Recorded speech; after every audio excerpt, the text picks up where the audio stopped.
Because of that situation, you decided, well, that's a little dark. Let me find me a new Brightside, right? Okay, and that was in the physical fitness arena, I guess. Is that when you... the Brightside was paying my bills. Yeah, there we go, folks.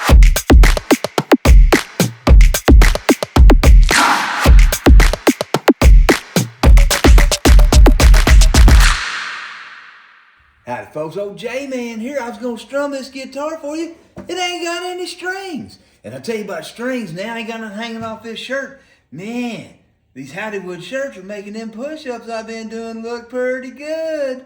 You know what?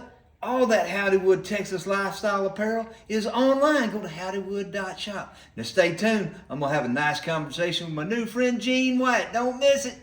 Howdy folks, welcome to Find Your Brightside. I've got an exciting new friend and guest today, Gene White. There's Gene right there. Gene, thanks for coming out today. Sure. Out in this cold we got here in Dallas. Thanks for having me out. Yeah. But now as a guy that grew up in Iowa, you probably experienced some cold weather when you were a young guy. Oh, yeah. You'd have your bathing suit on in this temperature here. 20 below zero is typical Waterloo, Iowa. Yeah. Well, is that the reason you got out of there as soon as you got of age? And I heard when I graduated from Ames and Iowa State that guys were flying. And I said, well, there's no, what do you mean flying pilots? Oh, no, they're in the back. I said, no, those are stewardesses. And they said, oh, no, there's something new called a flight attendant.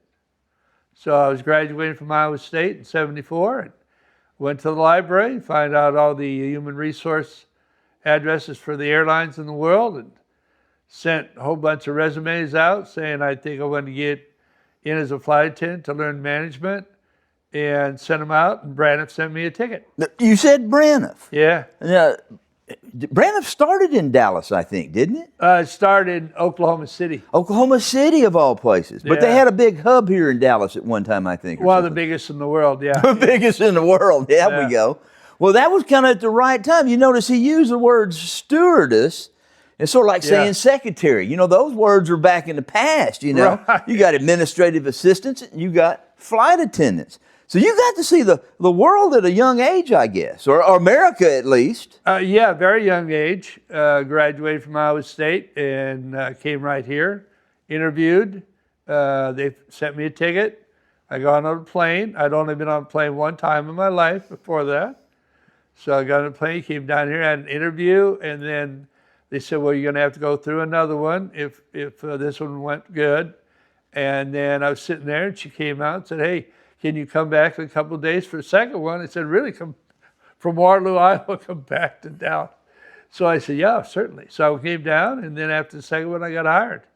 And well, Gene, you were at an era of being up in the air with other people when people took flying in a total different perspective. Yeah. A lot of times they'd put on a suit instead of wearing a thong and a T-shirt like they do now, right? Yeah, it was very dressed up, you know, and first class was never ever full because there was nothing such as an upgrade that everybody uses now to get up there. But yeah, everybody was dressed up. Everybody was behaving themselves quite nicely. A little different than it is in today's. A little bit different now. They're a little bit combative about what, you know, if they could move seats or a little bit more in your face kind of thing. And yeah, I flew for 8 years all over the world. Best job in the entire world, especially for a straight guy, because most guys that fly are gay. Oh, sure. Yeah, and so the friends of mine said, well, you know, this, I said, well, you know, I personally, I hope that 90% go gay. Really. I look a lot better if they go 90% gay. And they laugh, they go, oh yeah. So yeah, it was flew all over the world, flew to London, Paris, Rome. I had the Hawaii pattern I was on a request list to Rio de Janeiro for a year. All I did was fly to Rio. Well, tell me a little bit about Hawaii. Which islands did you go to there? Oahu. Yeah. It's the only one we flew into. Oh, back then, I guess flying into Maui or the Big Island, everybody flew into Oahu and then took a puddle jumper. Waikiki. Everybody's going to Waikiki back then. And we had one 747. And it was nicknamed was Fat Albert. And it was orange, big orange 747. And when I got my wings in 74, went through 3 months of flight attendant college in Dallas on Wycliffe. And I got my wings, and we had a training class where we flew to Hawaii. We weren't flight attendants, we just wore regular clothes. But we were all having fun. They go, watch the service, because you could be on here right after you get your wings. And we all looked at the average age of the flight attendants on there, and we went, they're like 55. We're not going to be on this plane for another 15 years. So we just were on there having a good time. Got back, went through another month of training after that training flight, got our wings, and then we went on call. And back then, you had a pager, and when you're what we call reserve. So I was up in my apartment catching some rays. My beeper went off. I called, and they said, we have you working 501, 502. 501's to Hawaii. My very first flight of my whole entire career for Braniff was working to Hawaii. So where did you start out from? I was based in Dallas. So that flight went from Dallas all the way to Hawaii, or did it stop in California?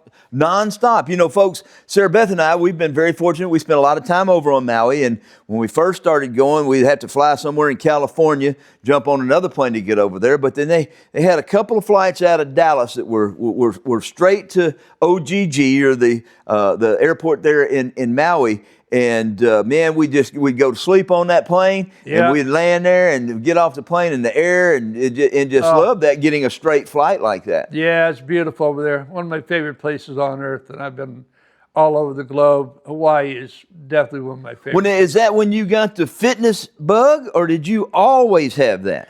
I graduated with a journalism and exercise science. Okay, so you educated yourself on physical degree. fitness. And I was always working out, wrestling in high school, and I played rugby in college for Iowa State. I played for the Iowa State team.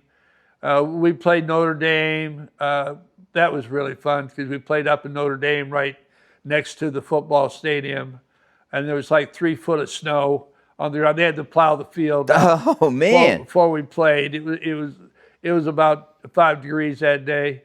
But yeah, so the thing is that I've always sort of had that as a background, and Braniff went bankrupt in '82, and so I don't know. I might still be flying today, but hadn't gone bankrupt because because of that situation. Yeah, you decided, well, that's a little dark. Let me find me a new Brightside, right? Okay, and that was in the physical fitness arena, I guess. Is that when you... the Brightside was paying my bills. Yeah, there we go, folks. You sort of have to have that as a bright side, or you're in the dark side.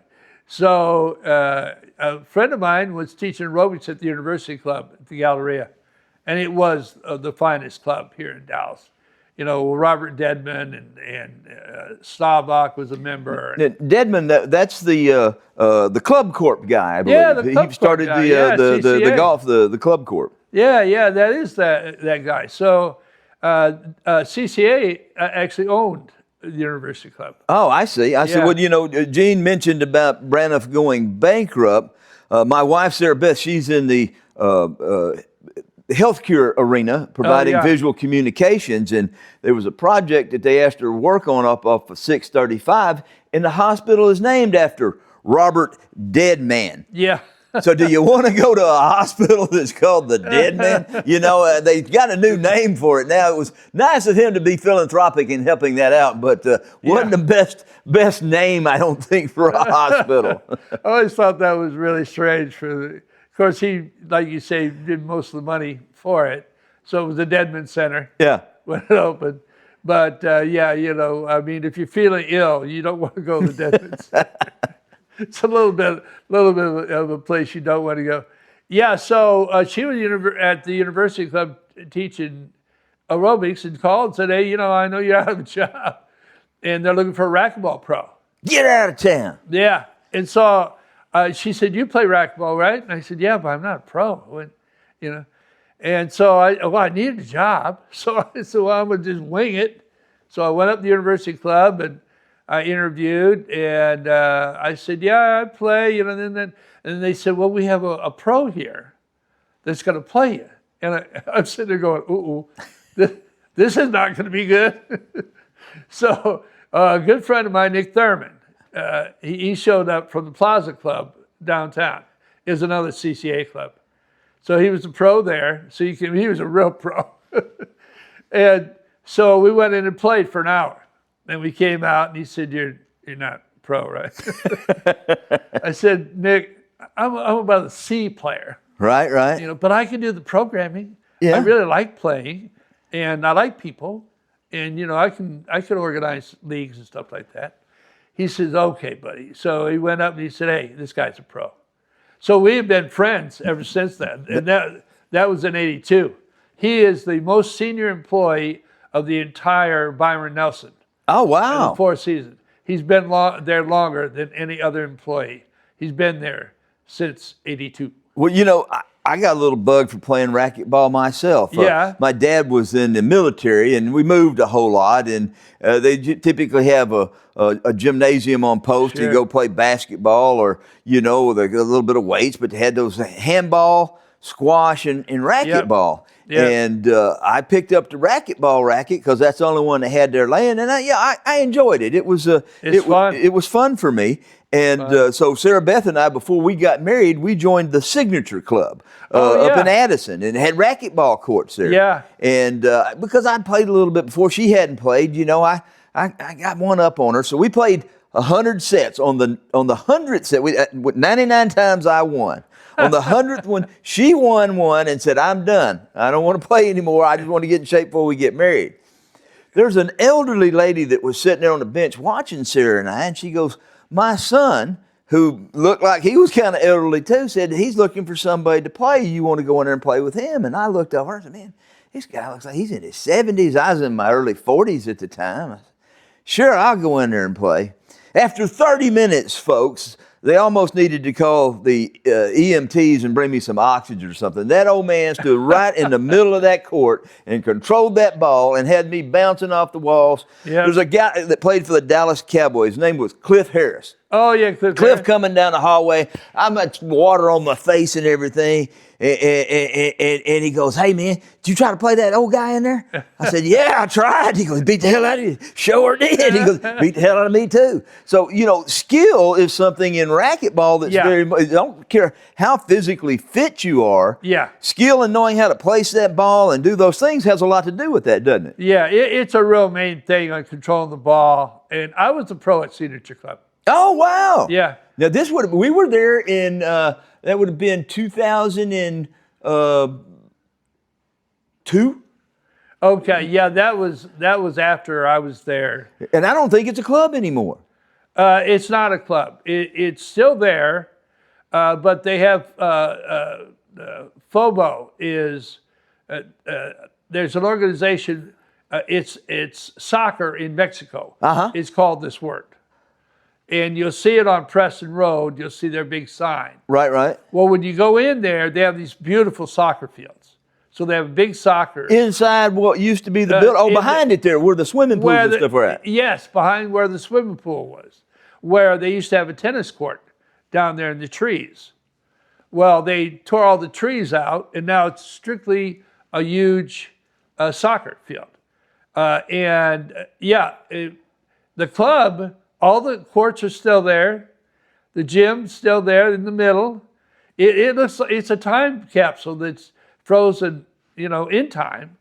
And it's just gathering dust. Well, it was fun when we were there. And then we gravitated with our business. We do a lot of work for Baylor. And at one time they had the Tom Landry Baylor Fitness Center, which is now one of the Jerry Jones's cowboy workout facilities. Right. But they had they had 3 racquetball courts that became 2 racquetball courts that became 1 racquetball court. And it just became harder and harder to get a schedule and play. But I always enjoyed that. Now, you like a lot of racket sports, I guess. Tennis, is that one of your things too? I do. I had played a little bit of tennis. Then when I started being a flight attendant, I could find a racquetball court. That was big in the 70s and 80s. Racquetball was huge. And then when after I went to the university club, was a pro there, a club across the street called the International Athletic Club opened up, which changed into Telos. And Telos right across from the Galleria. You can see it from the toll road. Yeah, right there. I remember that. It looked too expensive for me to go in, folks. Right. That's a fancy looking place. Oh, beautiful and huge. So the gentleman that went from the aerobic center, Paul Schoenberg, went to what back then was called the International Athletic Club, and it had more courts than any other club in the country. It had 20 racquetball courts. So he came over to the university, says, I want to hire you away from the university club to go to IEC. So that's what I did. I moved from university club to International Athletic Club. And then when I left there, I changed into being a personal trainer. And then I went over and taught also at Signature. Gotcha. Taught racquetball over there. Well, Gene, at an early age, you realized how staying physically fit or getting out and doing some exercise with some type of sport connected to it was valuable to somebody's mental health, I guess. Would you expand on that a little bit for me? How do you think exercise or playing, whether it's playing golf or racquetball or doing, I just read about that it's the 777 marathon, where people run a marathon in 7 different continents over 7 different days. Right. $49,500 is how much it costs to participate in this thing. So I'm not going to be going, but you got to be rich and fit. I guess so. I mean, that's kind of the extreme of extremes. But do you feel that it helps a person's mental health? I don't really know how people handle stress without exercise. I don't. I mean, God bless them, because it has saved my life for sure. There's no doubt about that. The thing is that life for everybody, I don't care, you could be Paul Newman and Tom Cruise, you still have stress, different kinds of stress. But to help you sleep and, what we call now, now I have a company called Fitness Fiduciary. I'm a personal trainer. I have been for 35 years to a lot of different people. The Buns of Steel girl, Lisa Hart's my client. Tanya Tucker, country western singer, is my client. David Triplehorn Cash, he's a restaurant guy. He owns one right down from where Antonio lives. He owns Smoky Rose and Goodwin's. Goodwin's just opened up. Yeah, I'd heard he was opening a new place. Yeah, and now he's opening La Rosa. It's a Mexican place. But the thing is that through time, I had been known as like the trainer to the stars, because I trained a lot of Hollywood people. And then now I open up this corporate wellness, because I want to spread more knowledge with people, about what we call WellSpan. WellSpan now, well-being has sort of been left behind. WellSpan is like you, staying very active, very mobile. So the time in your life when you're not in a wheelchair, you can move around, you can enjoy life, that's WellSpan. We're trying to lengthen that. And it's important because we live longer. Yeah. A friend of mine, Dr. Alan Miller, shared with me one time in the early 1900s, an American male's life expectancy was right at 60 years. Yeah. And I think we're up almost to 80 now. Does that sound about right? 82, I think.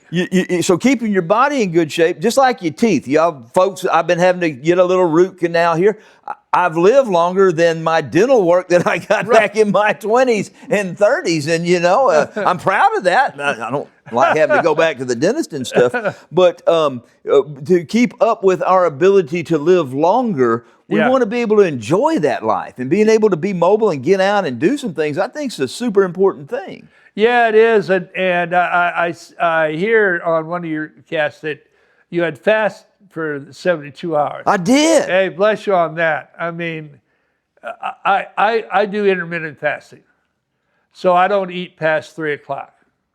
So I have a 16 to 18 hour window where I don't eat anything. I just drink water. And that's worked for me. The not eating anything and drinking water, or even the master cleanse, boy, bless you on that one. Well, it was tough, Gene. That's tough. In about 36 hours into that, I started having a little nausea. You know, it's like, well, wait a minute, you need to eat something because you're nauseated? Well, your body's doing some different things. It's triggering different things to say, oh, there's nothing coming, so I'm going to start burning this off and doing that. Exactly. But I made it that 72 hours, and then I stayed light on what I was eating after that. You know, I could go and eat lunch and dinner all in one meal. Yeah, I love to eat, you know. So I've really been conscious about not eating as much. And part of the Brightside thing, that's why I did that in the beginning. Say, hey, you know, if I'm going to do this, I got a backstory on this. I'm 65 years old. And this is something you might could relate to. I have a wife that's 17 years younger than me. Yeah, and so when she was in her mid-20s and I'm in my early 40s and we're getting married, her mom says, well, wait a minute. We need to get this cat checked out. We need to have his blood pressure checked and all these things. Well, I smoked cigarettes at the time, so it's motivating for me to not smoke cigarettes. That's a story that you can see on a different thing of the bright side. But anyway, don't let me digress from that. I was in pretty good shape for being at my age, and I told my wife, I said, look, we get married, I live to be 100. Okay, so you get up to your 80s before I'll go. And I kind of made that promise. And as this thing started manifested, when I turned 65, I was like, man, I got 35 years to go. Yep. Well, you know, how am I going to spend my next 35 years? Yep. And I thought, helping other people. You know, taking my positive energy, my positive attitude, and sharing that with other people. I said, well, if I'm going to do that, I got to look a little better. So that's what kind of kicked that thing off, you know. Yeah. And other team members started doing that. My IT guy, he made it 36 hours, man. He's like, but he said, I want to do it again. I could feel how it was changing the way that I felt. So, you know, folks, besides getting some exercise, your nutrition has a huge part in what your physical fitness, what your mental wellness is going to be. So a combination of those, eating the right stuff in moderation and getting some exercise eliminates that magic pill they advertise on TV. You know, it's always, take this pill and you'll lose weight and get in great shape. And then in the little small type, it says, with a proper nutritional diet and a little bit of exercise. They always add that. So I thought, well, maybe you didn't need that pill. Just needed the right food and exercise. And we're learning more and more about how different foods are better for us in some ways and helping both our body and our brain. And I think you would agree with that. Yeah, I've been studying with Dr. David Sinclair from the Harvard Medical School now for about 5 years. And he's the head biologist there. So I consider myself a gerontologist now. So I am an expert in the aging process. And I find it very interesting on the biology of aging. And the one thing that I've realized is lifting weights is like the premier thing. There's a book out, The Biomarkers of Vitality. 10 things that you can do or that can slow your aging process or even reverse it are all affected by lifting weights. Not cardio. Now, moving around, movement is huge. And walking, if you can't do anything else, walking is great. In fact, I even saw, you know how on your phone you get the new ads and things? Right. I saw this new treadmill thing where there's nothing but, it's just a ramp. You know, it looks like one of those things where a dog's running on it. Right. You know, the Jetsons, you know, yeah, looks like that. Yeah. And I said, that is the best idea. Because people can put that right in front of their TV and they can just walk because they need to put their steps in. But, they don't want to get outside, right? So I think that's a great idea. But people really, if you're going to go ahead and lengthen your well span and do the best you can do for yourself, because your metabolic rates only change by lifting weights. Your metabolic rate on cardio is elevated quickly, but then it drops off very quickly after you quit, like 10 minutes. It drops to zero. See, folks, there's a science to this stuff, and Gene's sharing that with us. So, Gene, I have to ask, are push-ups like lifting weights, or is that different? No, that is lifting weights. That's body weight. Thank you, thank you. My regiment that I started at the beginning of this year, that I'm doing every day because I professed it out here on the thing, is I get up first thing in the morning and I don't look at my phone anymore. It used to be the first thing I do, look at my phone.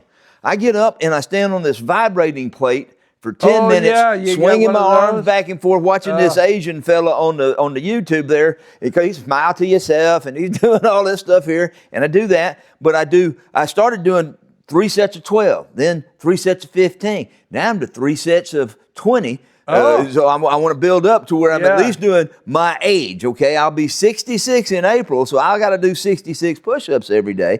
And then Sarah Beth and I go take a walk for 40 minutes. Oh, that's nice. And I've started walking a little bit differently, kind of a toe to heel walk, which I kind of learned in slowing it down. I thought, man, I need to be a speed walker. You don't have to be a speed walker. Use intention when you're walking. And I do this thing that I saw a little video about with my feet, and it helps with the circulation. Your ankles are like pumps, I guess. Helps get the blood up into your... It does. It helps the joint mobility and that kind of thing. Push-ups are great. That's chest, shoulders, and triceps. So when you're at the bottom, your shoulder pushes you off the floor.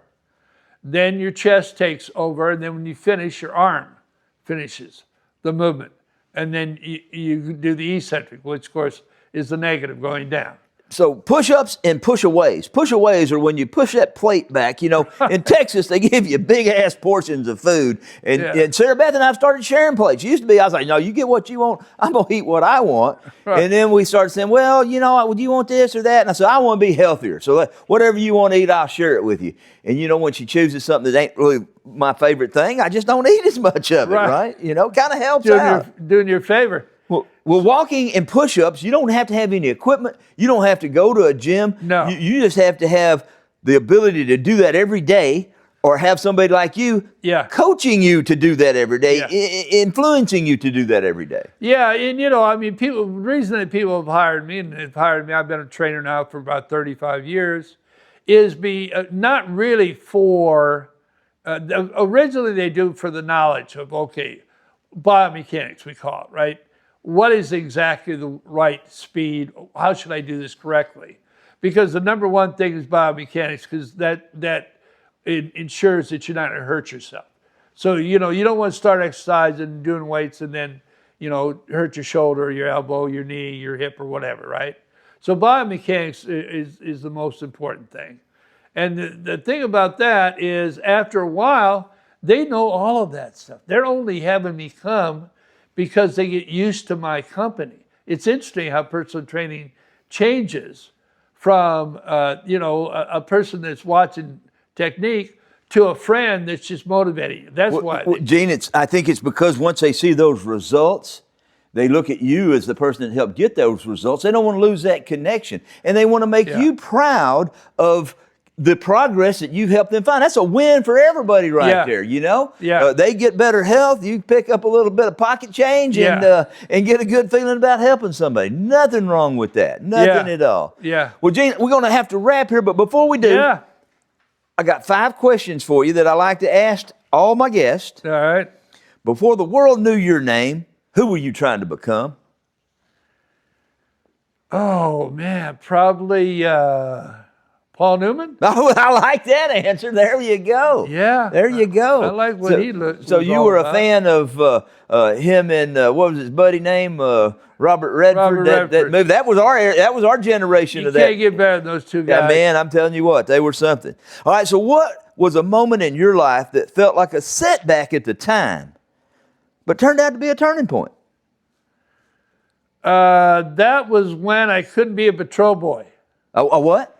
A patrol boy. A patrol boy. I saw while I was in 3rd grade, I saw these boys out in front of the school with his sash on, with this badge, white sash. They were standing there going, oh, you can't, what? No, don't cross. Standing there going, damn, these guys are cool. And they get to go into school late. Okay. So I was a terrible student.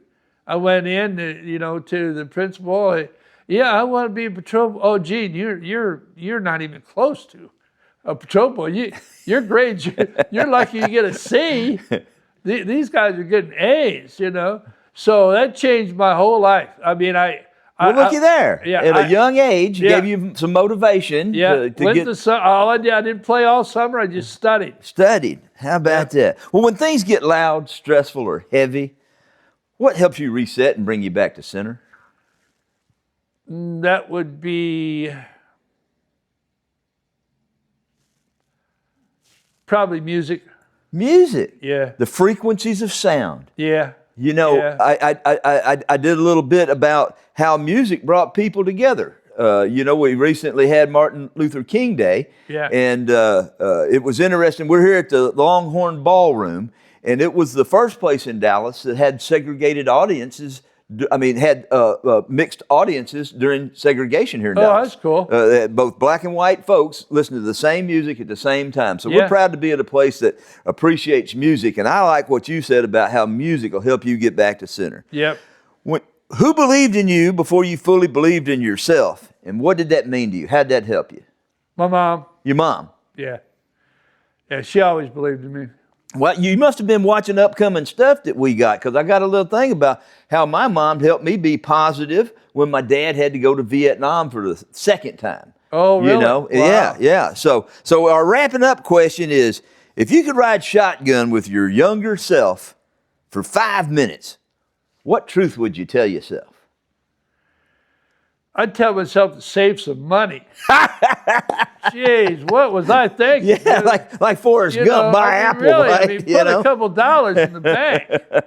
You know, by the time you're, in your 70s, you got a substantial amount of money. Well, and that's what we see so many people experience. They work really hard all their life to save some money to get to be able to enjoy life in their, what would that be? The winter of their life. Well, if you're not in good shape, both physically and mentally, then it's going to be much harder for you to enjoy that time. Wouldn't you agree with that?